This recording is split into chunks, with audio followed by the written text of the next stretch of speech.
So if you are looking for a more deep dive into AC Shadows, may I suggest ACG, Skill Up, or Your Raptor, who covers a lot of Ubisoft content, so I feel like his angle would be really appreciated. So ladies and gentlemen, there is a ton of stuff to go through today for Assassin's Creed Shadows because the review embargo lifted yesterday, and it's really interesting the reviews that have come out. Currently on Metacritic it sits at an 81. It was an 82 I believe when it first came out, the same as the Veil Guard, but now it seems that as more reviews come out that score might lessen.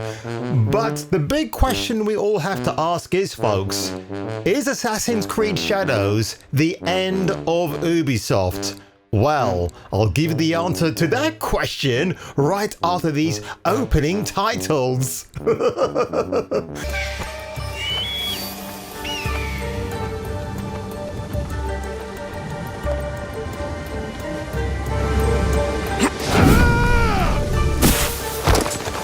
I am fine.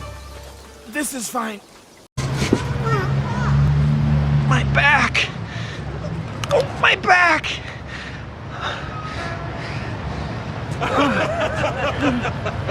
Yes, hallelujah, it's the video show. And now, the man the BBC calls... Jason King on Kung Fu Hot Dog. And as promised, folks, here we go to Metacritic and look at these scores. 81, generally favorable. Now, the first one is kind of funny, the NME. For those of you who are not familiar, that stands for the New Musical Express. Back in my day when I used to read this publication, on occasion, by the way, because it was very pretentious and up its own pooper shooter, it was just all about music. But obviously, with the modern times, it has to expand its brand, and I get it, it's fair enough, but it's interesting that they got involved with the reviewing of AC Shadows, and they've given it 100 out of 100. And if you want to know who the writer for that particular article is, well, I'll tell you later on because it's pretty funny what I found out. And VG247 have also given the game 100. There are problems with Assassin's Creed Shadows for sure, but it's so fun to play. It's telling a gripping story, and there's so much sense of progress and reward for every little thing she does is magic, that it actually feels like an open world game that's taken its cues from a modern roguelike or something. So they're not quite sure what it's being inspired by, which I find very odd. Now, the rest of these reviews go on and on. CG Magazine, 90, Checkpoint Gaming, also a 90. As the scores get a bit lower, as you're about to find out, it's rather interesting. Who else wasn't that impressed with this game? So I guess, is the media being bought out by actual gaming developers like Ubisoft? Well, maybe so, and maybe it isn't. The Radio Times, really, that's a BBC-backed magazine, so I wouldn't really care about what they say. I mean, when I think of the Radio Times, I think about television, not video games. So Gamers Heroes have given this 75. Press Start Australia, the same score. The Washington Post. Yasuke feels powerful, but Shadows enters a now crowded market full of powerful samurai action with little to distinguish itself, which is a rather interesting take. And here we go, PlayStation Lifestyle, which I thought was very interesting. I thought, oh, could this be Zarmina Khan, everybody's favorite gaming review journalist who knows nothing about games? Well, actually, it's her colleague who is called Sean Joshi. Now, much to Sean's credit, he's not played many games on the Assassin's Creed franchise, so why on earth would you have this guy reviewing the latest title, which I believe is number 15 for Ubisoft? So he talks about the reveals from 2006. I don't know what that has to do with this, but whatever. Admittedly, the hype was real. Ubisoft had made a name for itself with the Prince of Persia and Splinter Cell series, and their late 12th century sneaky murder simulator seemed like a perfect mix of both. Stuart, my aforementioned friend, was also a bit of a history nerd, and his mind went to about 100 different places. I mean, it carries on and on, right? It's pretty funny. And by the way, folks, speaking of funny, I've got a rather funny video to show at the end of this video regarding AC Shadows, because things have been going a bit crazy on X, as you would probably have guessed by now. So we have these reviews. Let's get on over to our favorite guilty culprit, which of course is IGN. So their review dropped 22 hours ago, and look at the ratio of likes to dislikes. It's pretty telling, right? But oh, it's an age-restricted video, which I find rather interesting, because I've seen other content creators out there who are just running their reviews without the age restriction on. But I know why, because Yasuke lops off people's heads, which is a very bizarre thing for him as a samurai to do. I find it so, it's relentlessly violent, and I get it. He's a big dude, a fictional samurai, by the way. But let's just see what the inevitable score from IGN have given to Assassin's Creed Shadows. I've never connected with the series before. But for those of us with lots of hours logged into the Animus, the sum of Shadows' parts provide a refreshing realignment that you should not skip.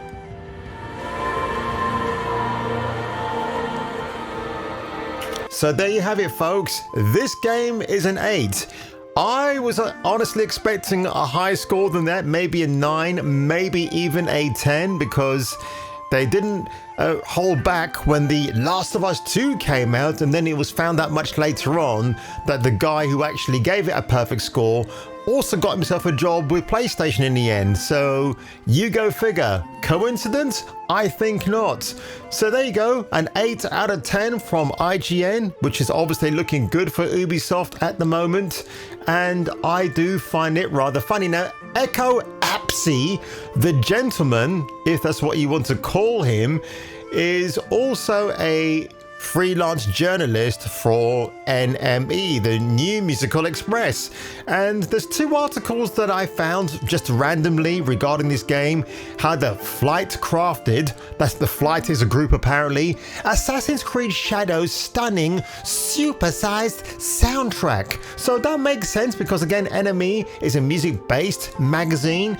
In its origins, obviously had to expand. And if you want to know who Echo Apsey is, who gave this game, AC Shadows, the absolute 100 out of 100 is this person right here. All together now. They, them. Because I guess from that photo right here, even they're a bit confused if they're a man or a woman. What a shame. But Echo Apsey, good for you, dude, that you wrote this review. I haven't gone into it in full depth because I don't need to. So what I find very interesting, I've actually dismissed a lot of these reviews, because when the embargo lifted last night, I went to people like ACG, aka Jeremy Penter, Jawraptor. Then, of course, there was G-Man Lives, who gave a very good review. And also, the most shocking one was Mr. Matty Plays. This is what he had to say about the game. I got my review code really late in the process, which is totally fine. I did the best with what I had. But after 15 hours, I am not playing more AC Shadows. Not because it is an awful game, although I think a lot of people will take it that way, but really because I've played this game before. Bro, damn, this guy was just not impressed. I trust these reviewers. Again, where G-Man slipped up last year was with the Star Wars Outlaws review, because he was completely in favor of that game, and everybody thought, including me, why is this guy actually singing the praises of Star Wars Outlaws? And yes, he did highlight the bad animations, but he thought the gameplay was good. I saw consequential gameplay afterwards, and I thought, I'm glad I did not pay for that game. I thought it was absolutely awful. She walks in looking like Diana. Are you ready for this, ladies and gentlemen? It's one of the romance options featuring Yasuke and Nobunaga's hot daughter. Even I couldn't believe this, but let's take a look, folks. This should be rather funny, and apparently it's very safe to watch. It's actually pretty tame, so we'll get into it. Oh, I love you, Yasuke, you big black hunk of a man. You are more. Oh, wait a minute. This is not Nobunaga's daughter. These moments we have Oh, shared no. will be my treasure. Hang on a second. Oh, that is funny. Wait a minute. There is one with Nobunaga's daughter. Here we go. Epic writing. Come on. That begins. Oh, wait a minute. This is now Naoe's romance. Oh, my God. Oh, my God. Yeah. Ooh, yeah.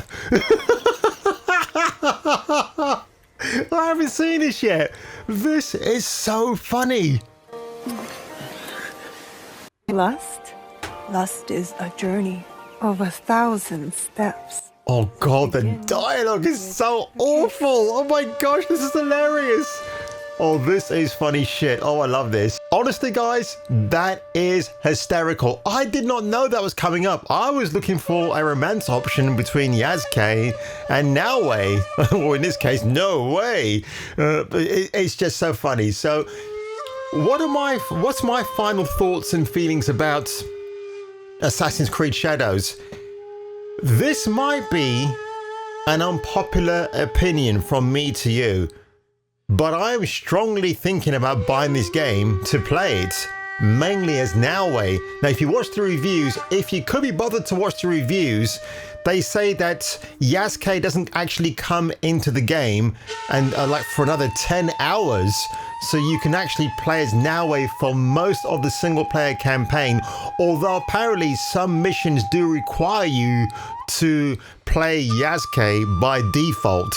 And also I saw some very ridiculous things, like he's in his samurai armor and he dives into water and swims. I mean, I'm not the world's brightest physician, but surely the law of physics will state that if you swim or try to swim with armor on your body, won't you just sink to the ground? So again, are Ubisoft just tossing out logistics so you play the game how you want to? And look, there's going to be two factions of customers. Now, when this game releases tomorrow officially to the public, you're going to get the one set of customers who genuinely want to play it because they're big Assassin's Creed fans. And on the other hand, you've got those who will just buy it to play hate it on a live stream, albeit YouTube or Twitch. You're going to get that. And also, there's some crazy news behind all of this as well, which I'm going to get into in a brand new video series I am starting on this channel this Friday concerning the Canadian government and censorship and alleged harassment against Ubisoft employees regarding AC Shadows. It is such a weird thing. It somehow feels very Orwellian in its approach, so I think that's completely nonsensical. But yeah, I'm actually going to buy the game, and it's not one of those things whereby you buy it and after 2 hours you don't want to play it anymore, because basically the first 2 or 3 hours it's just a prologue, so there's not much. There is some gameplay, I believe, but after that, then it kind of gets going. So, yeah, I'm just curious to see. I know people have said if you play it with the Japanese dialogue, it's more authentic, it's better. The English acting is terrible, but then again, I've talked on this channel before about those 70s kung fu movies I used to watch as a kid by the Shaw Brothers, to name but a few, where the English dubbing will be so terribly bad, it it made the enjoyment of watching those films more hysterical. So I would approach AC Shadows from that point of view. And apparently it's 100 hours plus, but there are live service missions that you can complete on a daily basis. I'm not interested in that. I just want the offline experience. So yes, I feel like I might be betraying some of my loyal fan base who think I wouldn't buy this game. And again, what would have made this game a bit more promising is if you made Yasuke a secondary non-playable character and have his original intended male protagonist, if the rumors are to be believed, by the way, and it's only rumors, that the original dude was meant to be a Japanese guy, but they forsaked him for Yasuke, which again is the most baffling decision that Ubisoft could make. And by the way, folks, here's the last thing I'm going to conclude this video with. Is this going to end Ubisoft? No, it won't. I actually think this game will actually sell pretty well in terms of numbers, and I think Ubisoft will just be hanging on by a thread, or they will somehow significantly recover and will find themselves not wanting to be bought up by Tencent or anyone else. That's my prediction. It could all go pear-shaped, of course, but again, this game won't fail. It will sell a hefty amount of copies. How many? Oh, I'm going to say from the day tomorrow of its release, maybe next week we'll find out it's sold maybe 5 or 6 million, maybe more. I'm being generous, perhaps. It might be less than that, but again, the censorship by the Japanese government, they're threatening to take action against Ubisoft. It doesn't mean anything. It's just hyperbole. I'm pretty sure Ubisoft's lawyers knew about the potential backlash, not just from YouTubers, but from the government of Japan themselves. And I love Japan. I love the people. I've been to that country in 2018. I want to go again. I think it's a terrific place. I would live and die there, to be honest. But honestly, folks, I don't know. I don't think the Japanese government actually have any power to execute any kind of action against Ubisoft, because it's a jurisdictional thing, right? You got Japan and you got Paris, France. Yeah, so I think that's where things may kind of go a little bit south. And speaking of going a little bit south, folks, if you enjoyed this video today, make sure you give it a like. Make sure you smash that subscribe button.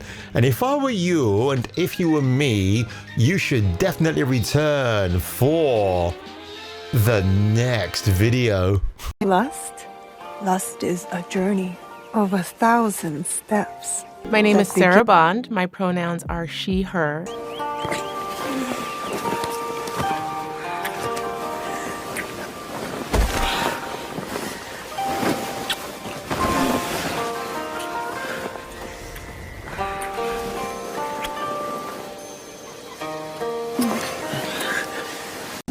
Don't let your dreams be dreams.